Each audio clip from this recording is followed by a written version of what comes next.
কেন? এক নম্বরে এই নারীটাকে মানে এই বোনটাকে বিয়ে না করতে, এরে বিয়ে তুমি করবা না, এই নিষেধটা করছে প্রথম আল্লাহ। কে করছে বলেন? এই কাবিল বলছে আমি আল্লাহ মানি না, আমি নারী চাই।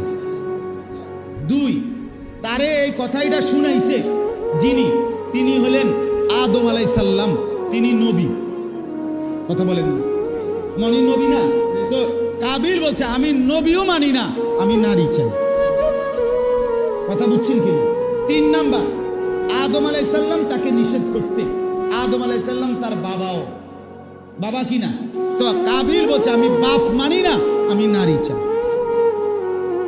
চার নাম্বার, কোরবানি করো, কোরবানি করে যারটা কবুল হবে সে বিয়ে করো, এটা শরীয়ত। এটা কি বিধান? বিধান, শরীয়ত। কাবিল বলছে আমি শরীয়তও মানি না, আমি নারী চাই।